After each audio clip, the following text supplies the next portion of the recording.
عمر رضی اللہ عنہ سے روایت ہے کہ رسول اللہ صلی اللہ علیہ وسلم نے فرمایا، جس نے بازار میں داخل ہوتے وقت یہ دعا پڑھی،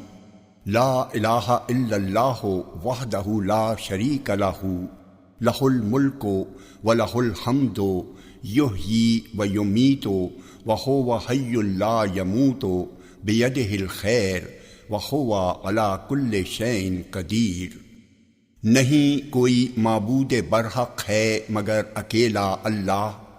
اس کا کوئی شریک نہیں ہے، اسی کے لیے بادشاہت ہے اور اسی کے لیے حمد و ثنا ہے،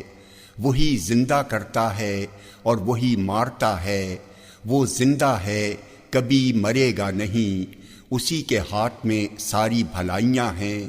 اور وہ ہر چیز پر قدرت رکھتا ہے۔ تو اللہ تعالیٰ اس کے لیے 10 لاکھ نیکیاں لکھتا ہے اور اس کی 10 لاکھ برائیاں مٹا دیتا ہے اور اس کے 10 لاکھ درجے بلند فرماتا ہے۔ جامع ترمذی حدیث نمبر 3428۔